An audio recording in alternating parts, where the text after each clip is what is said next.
XXL Dash Radio, hip hop mic in the building, but I'm not the only mic in the building today. No, there's another one. He goes by the name of Mycul though, which is I guess is my birth name. Ladies and gentlemen, Mycul. What's up, man? How are you? What's up, bro? What's going on? I'm awesome, man. Glad to be here. Sincerely appreciative. Thank you so much for stopping by. I heard great things about you from my brother Drewski at Hot97. That's my guy right there. I love that guy. I heard you came up to the station once to play music. Twice. Okay, twice. Yeah. The first time and the second time like a month later. He just said every time I've met him, he's dope and he has some good shit and you should definitely sit with him. So I was like, all right, cool, I'm with the shits. That's what's up, man. But he goes by the name of Mycul. And where exactly are you from? I'm from Uptown Manhattan. Uptown Manhattan, like Harlem or like? Oh, Inwood. People call it Dykeman. It's weird because there's an Inwood in Queens too. Is there? Yeah, and it's like the most south part of like New York City. Wow, I didn't even know that. That's crazy. They try to keep Inwood on one side and on the other side. Separate. So nobody get confused. They probably got to like south, like they probably started with Inwood. They were like, this is a great fucking name. And then went through the whole city naming everything and got to the bottom and was like, shit, we're out of names. Let's just name this Inwood. Exactly. Alright, I got you. So you're from Uptown Manhattan, Inwood specifically. Sir. You grew up there, born and raised? Born and raised, Uptown Manhattan, 204th Street and Broadway. Alright. Inwood in Queens is a little fucked up, I'm be honest. What's it like up there? Is it like luxurious? Do you have a condo or is it Inwood, it's kinda like Washington Heights, I guess. It's predominantly Hispanic. Okay. But there's been a lot of like gentrification going on, so now it's kinda like the best of both worlds in a sense. Got you. And is it like very neighborhood feel, or with the gentrification it's kind of like turned from a neighborhood into more of like the city itself? Well, it's gentrified in the sense where like the apartment buildings, it's not really business gentrified. Okay, I got you. I mean? There's a Starbucks. There is a Starbucks. Okay. Recently too, yeah. I was gonna say that has to be new. Yeah. Kind of new, like 5 years old, but it's definitely neighborly. Okay, and you grew up there your whole life. My whole life. Is that where you fell in love with music? Yes. All right, I like it. Uptown Manhattan. So grew up in Inwood, Uptown Manhattan. What kind of music did you grow up on? Eminem. Okay. Obviously I got like Spanish background, so my parents would always play like, Spanish music like bachata and merengue and stuff like that. Okay. But my love was always rap, hip hop, Eminem, Tupac. So Eminem's like your favorite, or was your favorite, or? Yeah, definitely. So lyrics are really important to you? I'd say so, yeah. They're important, but more than that, Eminem was always been like so passionate. Gotcha. So that's what's more important to me. So it's like the character traits that really sell you on artists. Yeah, that, and because it's kind of like a couple factors that I take into play when I listen to a new artist. But to me, Eminem just embodies like everything that I would want to become in terms of, an artist. He's to me, at least the old Eminem. See, I'm the same way because like with me is I listen to like a lot of music and like especially growing up in New York, like I listen to like the Bigs and the J and Eminem and like just everything. Mm-hmm. But not that Eminem's from New York, but like you get it. Like in New York, we're kind of the melting pot. We get everything. So Detroit obviously bled in New York, but yes. With me, as much as I like music from a lot of people, the ones that always stood out were the ones with like the most personality. And thank you. Eminem is like that's the first rap show I ever went to was an Eminem show. Wow. It was crazy. And Ludacris opened up for him. And I didn't give a fuck about Ludacris, but I was like, Eminem is lit. Now I like Ludacris, but I think again, probably for the same reason, is it's just like you start understanding these artists as people. Yeah, exactly. I think that's what hooks someone initially. You know what I mean? It's the emotion that they hear from a song. If you're hearing a song and it doesn't give you emotion, then the artist might not be doing the right thing. But definitely, Eminem, all of his music provides some kind of emotion, whether it's anger, or sadness, or just joy, or being humorous all the time. That's a fact. No, he's definitely humorous. Yeah. How does one growing up, I guess, Uptown Manhattan, find Eminem and then decide, is this what made you decide you wanted to get into music? Is that you like started hearing artists like that, or what was it that pushed you? You said your parents were into music too. Well, not really. They were just, everybody likes music. So they were kind of like an average kind of music listener. What got me into Eminem, what's funny, is my older brother, he was like against commercial hip hop. Okay. So he wouldn't listen to anyone but Wu-Tang and like Mobb Deep. Wow. Ever. And then we'd get in trouble. Like me and my younger brother would literally, we weren't allowed to listen to anyone but Wu-Tang and like Mobb Deep. until Eminem came out. What was it about Eminem that's I don't so know. interesting? My brother just fell in love with his music. If you think about it, he is kind of. I never really thought of it that way. Your brother's low key a genius for that shit because it's like Eminem really is the first one that came out that I know of at least that was like super just I'm gonna do whatever the fuck I want. Exactly. He's like the underground / mainstream, like he's on the line. Like Yeah, exactly. That's exactly. crazy. So that's what got me listening to Eminem. I wasn't allowed to listen to anyone else, really. And then yeah, because if you're against commercial music to some extent, like I mean, or your brother's against commercial music, and you're not listening to like, you know, you're not listening to the Jay-Z's, you're not listening to maybe Nas. Like I mean, yeah, he used to like Nas. He used to like He Nas, felt but then Nas. he kind of like makes sense. kind of had something against Nas. He felt like Nas got commercial a little bit. And then he was like, "Fuck this." Yeah, he was like, I remember in the Jay-Z and Nas battle, he was like, man, I won't respect Nas unless he kills Jay-Z. And I'm like, what the hell are you talking about? That's because Nas came out with fucking Made You Look, and he's like, he's sold out. Yeah, No yeah, more. stuff like, but not, but yeah, Eminem, he really, He's an interesting guy. yeah, he was a lot older than me, so Okay. I kind of had to listen to him. And Gotcha. then, but I'm grateful now. So he put you on to the importance of the substance early on, and like, I guess that really set the tone and never sell the fuck out. Yeah, exactly. Because if you're like, shit, I couldn't listen to stuff from people that sold the fuck out. I don't ever want to make stuff or sell the fuck out. It's like, Yeah, it's yeah, kind of a exactly. good lesson. Yeah, and then the next rapper I started listening to was Jay-Z. Gotcha. Stuff like that. Yeah, because But, once you get lost in Eminem and you're like, oh, you could be commercial and dope, then right there is Jay-Z. Yeah, and then my brother kind of And he's Stop like, caring. fuck it, you're on your own. he stopped caring. He was like, do what you want. So, Got you. And when did creating music become a thing for you? probably like when I was 13 years old, 14 years old in high school, because I always liked to write.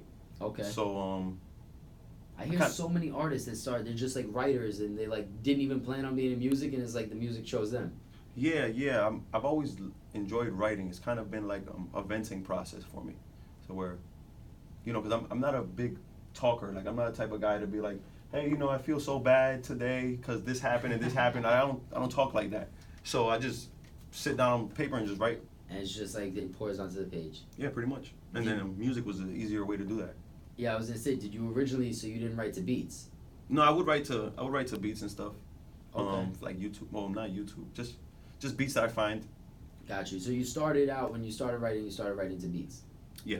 And Yes. then just was like, listen, I mean, shit, I'm making music. Did you like understand like hooks and choruses and all that, or you were just No, like, I used to just write long, really long verses. got no you. hooks or Just nothing. like Eminem on the bus, just straight up writing.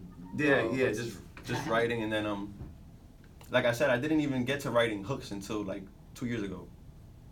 Got you. And then 2 years ago, so that's when you started taking it real serious. Yes. All right, so there's some space between you were just in love with music for years and you never really took it serious. Did you have like another job? Yeah, I mean, I've worked my whole life. Okay. I've had different jobs and stuff, but What made you want to make music like the career? Like you just didn't fuck with these jobs, or? yeah, man, I've had great jobs too, and I've quit them all. Yeah. Because it's always been so important to me to love what I do. It's important. It's the most important thing. Yeah, that's super important to me because I don't see how I would have survived. Like I've had jobs and I quit them. They could be a great job. You mind saying what kind of jobs, or? I've worked for Verizon. I've worked for HSBC Bank. I've worked for like the largest contact lens distributor in North America. I've worked for Citibank. I've worked for hospitals, HHH Hospital, So all different Montefiore. fields. Yeah, because I'm kind of like a jack of all trades. I could do it all. I've done the same shit. I worked at Sleepy's. I worked at pizzeria, pharmacy. I fucking cut hair. Like it's, Yeah, I read all about that. See, you got to do all that shit, Yeah. man. That's what's gonna mold you into making such fire fucking music. Exactly. So then I was like, damn, I don't see myself having a normal life. I don't want to live with my mom, but I can't hold with none of these jobs because it's very important for me to like what I do. Yeah, and how happy is a guy that's working at fucking Verizon all day? I don't know. feel you. Exactly. Yeah. So I you was put just the like, focus into music. yeah, I started making music. Like, you know what? Let me try to do this. Let me try to really only do this. And it's been going excellent ever since. Nah, I mean, I could tell you got a lot of stuff going on. I mean, you have an album out. Mm-hmm. You know, you make dope music. You obviously know. Thank you, man. I appreciate it. Anybody that knows Drewski, I always joke with Drewski. I'm like, if anybody knows you, they're lit. Like, you don't Hey. know. Drewski doesn't fucking deal with anybody that's not a superstar or somebody that's like got shit going on. So, Hell yeah, man. all right, that's So- dope. off the project, what was the project about, and how did it kind of come about? Like, did you start creating it just as like with the idea of like I want to make an album, or was it started as just like a bunch of songs and you're like I need to make an album? I got put on to like a dope studio, started making songs, and then I remember meeting up with this gentleman C's from Desert Storm Radio. Okay. And he was like, man, you should do a 10-song album. So he really started pushing you in like the direction of making it like a thing more than just. Yeah, because I didn't really know where to start. I had a couple songs. I had like 6 or 7 songs at the time. And your brother telling you fucking stay underground isn't like. Yeah. That wasn't inducive for me. So yeah, I started making songs, and then I kind of started picking which songs were the best for an album. How many songs did you have made before you started selecting like the 10? I only had like 6 songs made when I was like, all right, I gotta do this. I gotta make an album. Out of those 6, I picked 4, and then I just kept working. I made about 10 more songs. I probably had like 16, 17 songs professionally done. Because that's the other thing. Since I've been writing for so long, I literally, like, I used to just record them in my house. So I have over like 600 songs that I've made, but these are all a long time ago, and just like I used to write a lot. Gotcha. So you just have like books of rhymes. Yeah, literally. How do you pick 10? Well, that's what I'm saying. I would never put none of my old music out. Okay. So I took it seriously like a year and a half ago, 2 years ago, and then I started picking out of like 16 songs that I had, 15 songs that I recorded professionally. This guy, what was his name from Desert Storm? C's. So C's, it was like, you need to put together an album. You have a lot of music. You need to be in a studio recording and really take this serious. Yeah, he listened to a few songs. He was like, I really like these. You just need like 4 more songs, man. I had like 6, and then it's 600, kind of. Well, yeah, I guess, but I don't even really count those. But I have a lot of content. You. But I'm saying, like, as far as if you wanted to put out 40 songs right now, you could probably easily figure out how to scrap that together. Yeah, definitely. Especially a lot of my old songs are good too. All right. I mean, I believe it. The songs you have out now are good. Yeah, exactly. Thanks, man. Appreciate all right. Well, I'm gonna give them a taste of the project because I think it's important that they hear the music. Like you said, more of what you do is, just kind of pen on paper and not so much chatting about it. So we won't chat about it. We'll put it on for the people. Dope. If there is, though, a song out of the many that are on the project, I guess now, because we're going to forget the 600. Those are in the stash. Nobody's going to see them. The 10 that are on the project of the songs, what do you think sets the best tone for the people to check out, and, what should they hear right now? I think they should hear right now the song called I Don't Need You. I Don't Need You. But I think the song that sets the tone for the project is Test Drive. It's the first song. Okay. But So how about this? How about we get both songs on? That would be awesome. Should we start with I Don't Need You? Sure. Okay. You prefer that, not Test Drive? I Don't Need You is more of an emotional hook, I think, for the people. Okay. Like, not hook. I mean, like a hook you grab something. I'm usually, I take a test drive and then I'm like, I don't fucking need you. Like when I go that's the Test Drive is actually first on the record. Okay. It's the first song. We'll do it in reverse though. We're gonna give them the emotion first and then we're gonna go to Test Drive. Definitely. I agree. All right. So I got Mycul in the building. He spells it Mycul. Mycul. Mycul. It's important that y'all know that because if you're looking for him, you have to search that. If you type in Mycul, you're gonna get Jordan, Jackson, Tyson. You won't even find me, and I'm on Hot97 fucking 7 days a week, and you won't find me for at least 400,000 pages. So I'm gonna tell you right now, search Mycul. Right now we've got Mycul, Masterpiece of Cake. I Don't Need You.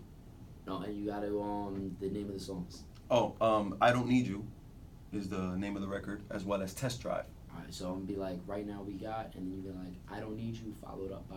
Okay, got it. All right. Yeah. Right now we got. I Don't Need You, followed by Test Drive. Boom. XXL Dash Radio. Your boy Hip Hop Mike in the building with Mycul. Hey.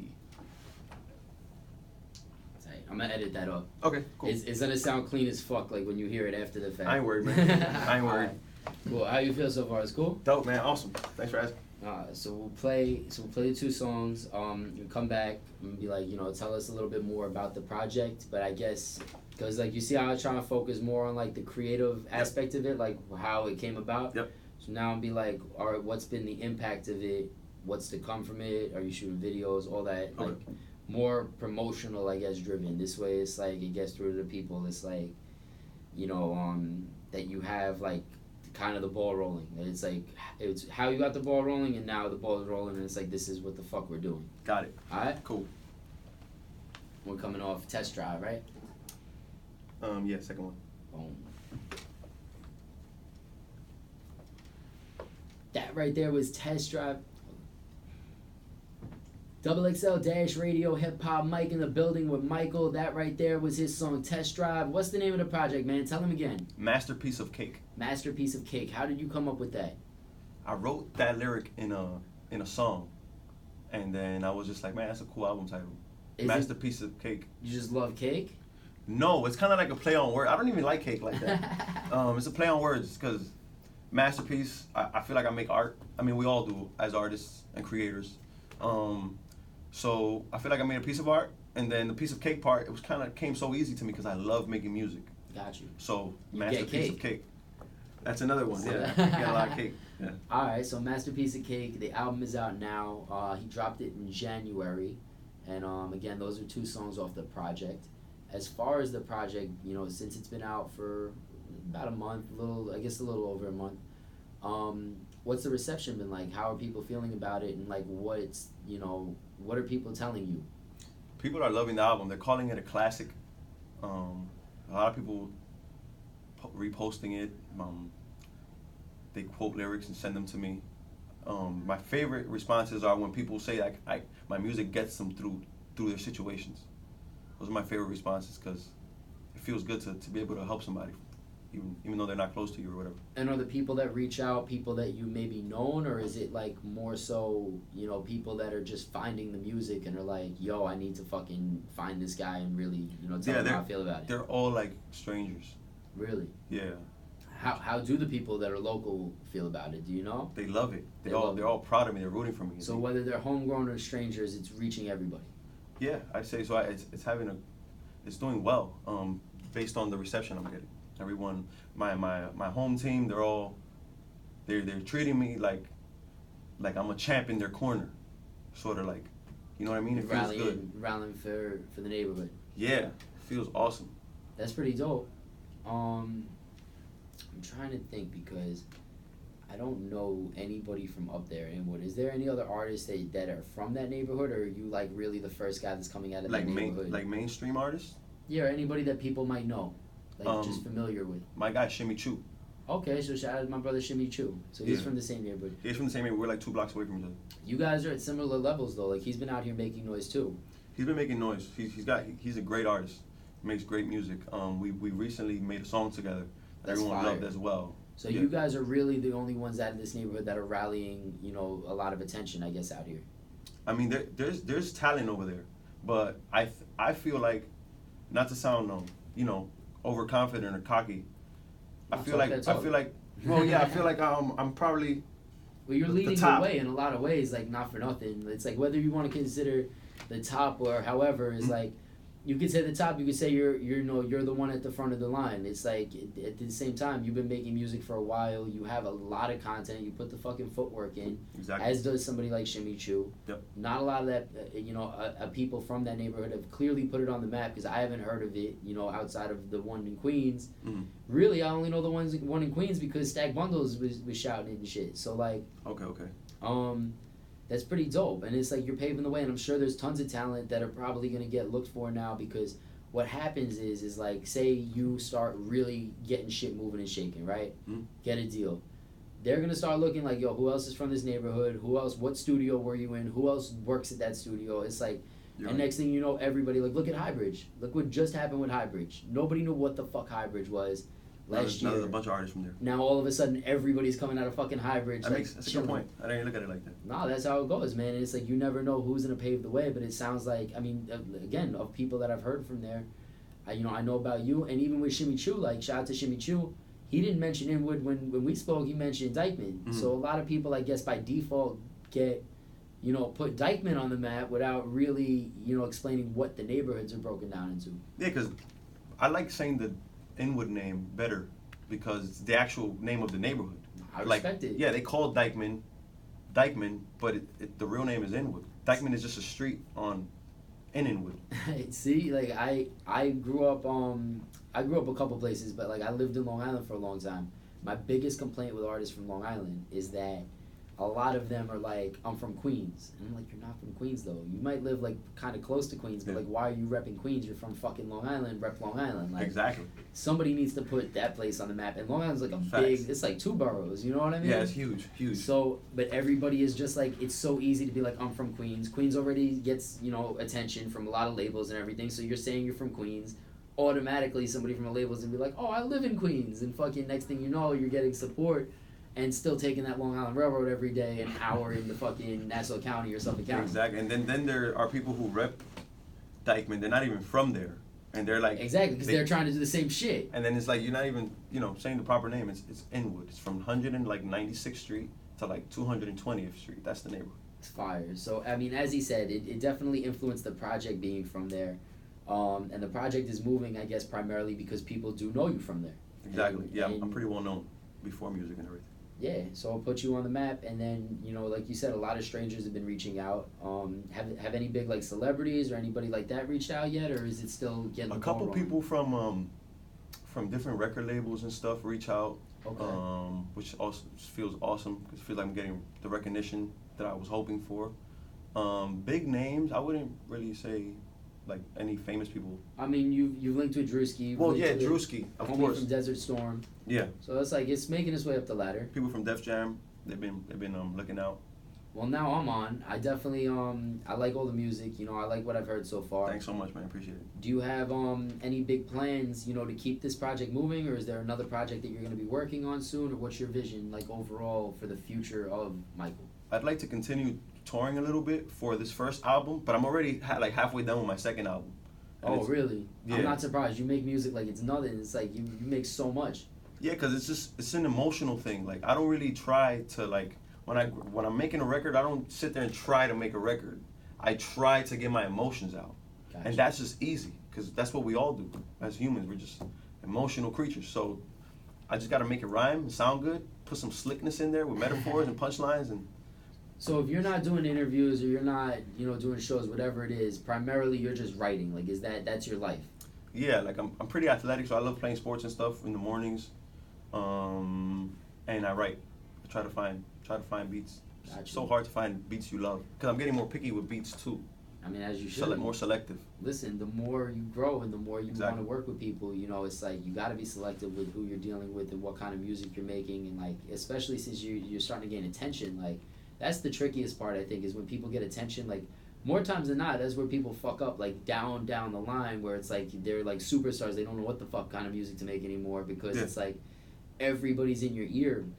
And That's I think true. it's really dope that you kind of do like isolate yourself, and you know you have your own vision, and it's good that you're setting that tone early, because early on, a lot of times kids get lost. Also, they'll be like, oh, should I be making like more trap music? Should I be kicking bars? Should I be singing on this? Like, I don't know what the fuck to do. It's like, and I tell artists all the time, like, just stay true to yourself. Whoever you are is gonna hit. Like, you trying to make music like Meek Mill, you're not Meek Mill. It's gonna not, you know, translate to the people.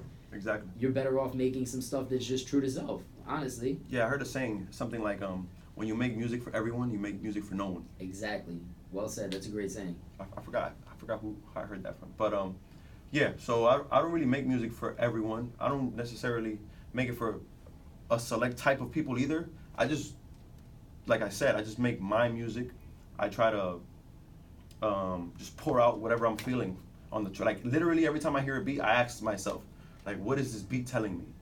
Gotcha. And then I just go with that flow. Does it feel right? Yeah. Awesome. On the way, do you have like videos? Do you know what you said? The focus is obviously performing, but like, are you shooting videos? Well, that's yeah. I've shot a lot of videos already. For my masterpiece of cake project. And I have 3 videos that I've unreleased. I haven't released yet. Got you. So people could expect some videos to be coming out soon. Yeah, I always have like 4 or 5 videos unreleased. I'm shooting a video like in a week from now. Really? Yeah. His content stashing game is like top notch. Yeah, you can't hold it for too long, but I always, like, I have a plan. I have like a master plan. Like, I have videos on YouTube already scheduled to drop like March 3rd, May 5th. Fire. Stuff like that. Who are these guys that are with you? These are my brothers right here. Before I let y'all get out of here, These are my You brothers. guys all grew up together? Yeah, same neighborhood, Same building, neighbors. If you mind, step to the mics real quick.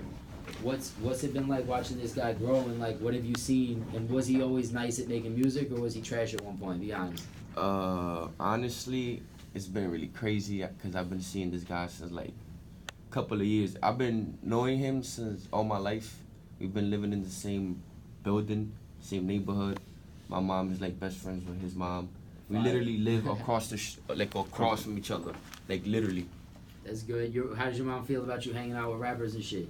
I mean, you know the culture, Dominican, you know, they always, good. yeah, always make good. music. Just give us free fucking records when they come out. Hell yeah. Got you.